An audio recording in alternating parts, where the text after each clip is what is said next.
Now, I didn't always appreciate the route that God took. I thought there was a quicker way I could have got here, like the whole Miss Universe thing. What we could have did without that.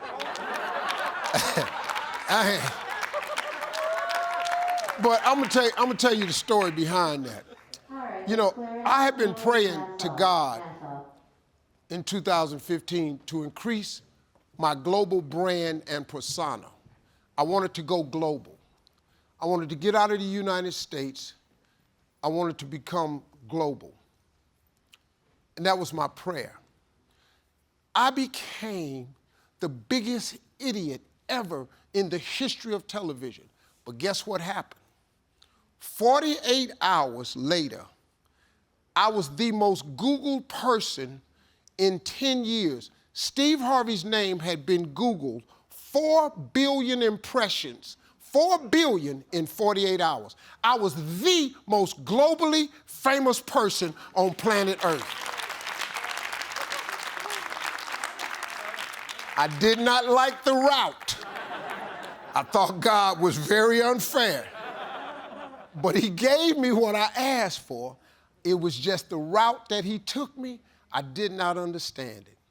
But lo and behold, little did I know, 13 countries have given me and my wife villas all over the world. We can go to 13 countries and vacation anytime we want to because of my act of honesty. And then 2 months later after that, I got the biggest Super Bowl commercial I ever got, T-Mobile. I announced the wrong name on T-Mobile. They paid me more money for one commercial than I had made on all commercials I'd ever done. That's how God works. You just gotta go with him sometime. My global brand and persona, but boy, I was looking at God like, you gotta be kidding me. And now, look, man, I'm in Africa, I'm in Abu Dhabi, I'm in Dubai, I'm in London, I'm in the Maldives. I do business, all because of that one huge mistake. But God can take anything you do. All things work for good for them that love the Lord, and I sure love him. I tell my kids all the time, experience is priceless, man. It's a shame you got to pay for it with your youth. I tell them that all the time, man. Because you know my kids, they grew up, they're in the Google age, right? So they think because they can Google, they think they know. And I be telling them all the time, it's a lot of you can't Google. Dad, you can Google anything. No, you can't. So they challenged me the other day, said, Dad, name 2 things you can't Google. I said, you ready? I said, Google success. Go Google it. Google it. Go Google success. Now, go be it. Just do what is. You can't Google success. And you can't Google experience. You got to live in this world to get experience. You can't Google experience. Them 2 things. Then they got quiet. Well, them the only 2 things. Well, 2 big-ass things. Trying to be successful and trying to gain experience. There's 2 huge things. And one without the other, you in trouble. If you don't ever become successful at something, you in trouble. And if you don't ever get experienced at something, you in more trouble, you know. This is the perfect show for me.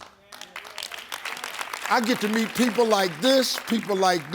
I discover stuff about people. We have fun. We get little rhythms going with the families. It's laughing.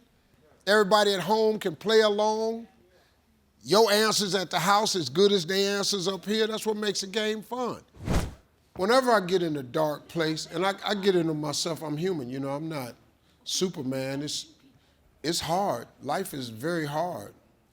When you get in a dark place, what you should do is, when you start feeling bad or you wake up on the wrong side of the bed, the thing that fixes it right away is just start reminding yourself. Go down the list of everything that you can think of that you could be grateful for. Gratitude erases depression immediately. See, the way to get rid of darkness is with light. You can't kill darkness with more dark. You got to strike a match on one of these things. If you show gratitude, it immediately erases. I was having a tough morning the other morning, and then I just started thinking about all the stuff God had done for me. And man, oh man, oh man, I mean, it kind of helps.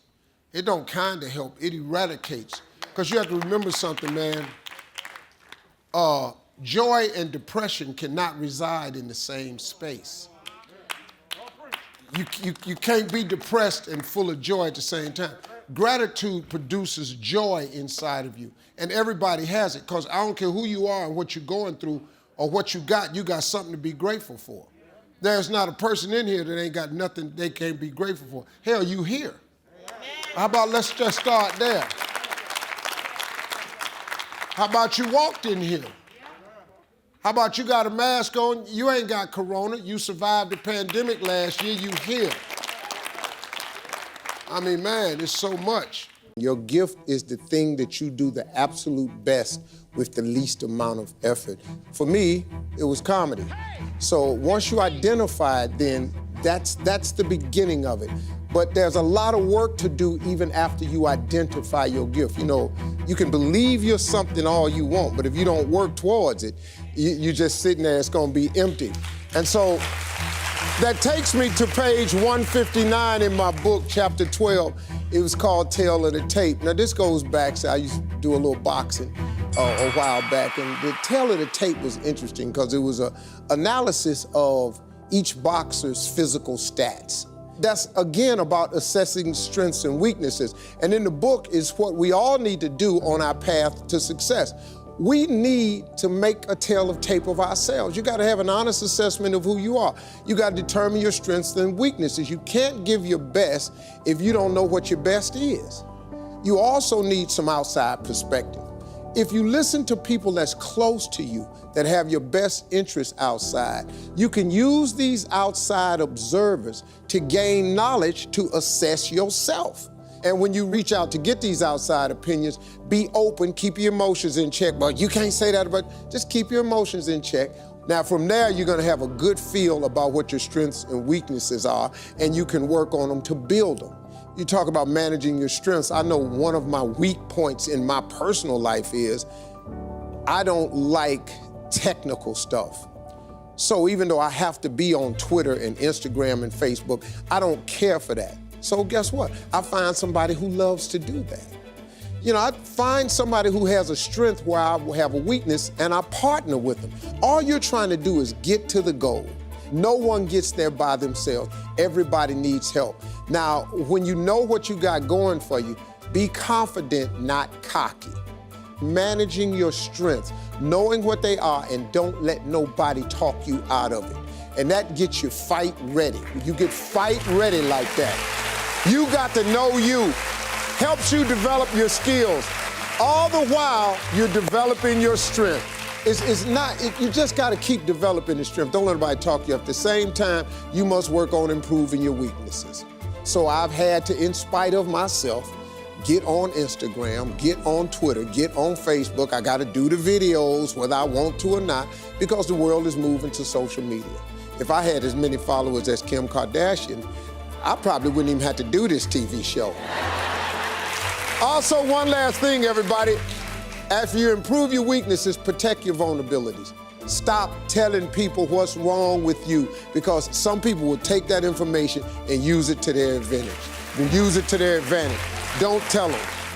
I mean, in the beginning, I took everything, man. I was grinding. You know, I was trying to get here. I took everything. I think that's the part that young people don't get. Like, I talked to a lot of young acts today. I ain't doing that. That didn't pay enough. Did you hear what you said? You said it don't pay enough. But it pays. If you don't take the gig, you're gonna get zero.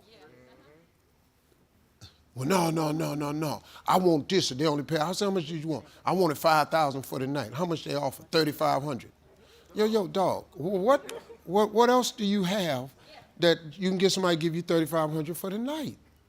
Go tell your jokes. Nah, man, they got to pay me what I want.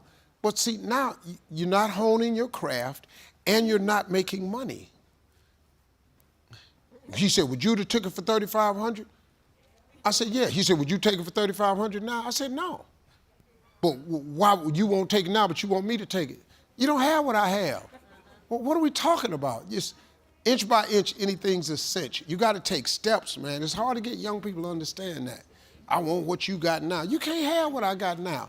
Yeah, I tell my kids all the time, me and my kids, we have this discussion. It take a long time to make a lot of money. If you think you can just go make a lot of money real fast, you're going to be constantly disappointed. It take a long time to make money. I've been in this business since I was 27 years old. I'm 64. Man, come on. Look at what your life, you looking at now. You missed the 3 years I was living in a car. You didn't see that. You missed when I lost everything I ever owned twice. You missed the 2 divorces. You missed me flunking out of school. You missed all that. You see this now. This ain't how it work now. Yeah, oh, it look easy. Yeah, I make it look easy. This is hard. Come out here. Come turn this corner. I'm going to invite any one of y'all to come up here. Ladies and gentlemen, welcome to Family Feud. Here's Ricky. And Ricky, walk your ass around this corner and just do what I do. It's really hard. Like, what do you do for a living? I work for a software startup.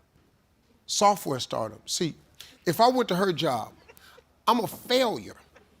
What do I know about software? Now, what do you do, sir? Physician. A physician? Oh, you're dead. He's a physician. He went to school. He got to go to regular school. Then he got to go to another school. Then he got to get certified, go to another school. That's not me. I can want to be a doctor all I want, but it ain't me. It's just easy, man. You got to fit in. You got to do the gift God gave you. You're a physician. You're gifted. That's a God-given gift. Everybody can't go be a doctor. All right, family, It's not for you. clear it up. Somebody said, Steve, you ought to be a minister. What? I love the Lord. I really do. God is my friend. He's the whole reason I'm here. I'm not a minister, though. I minister, but I'm not a minister.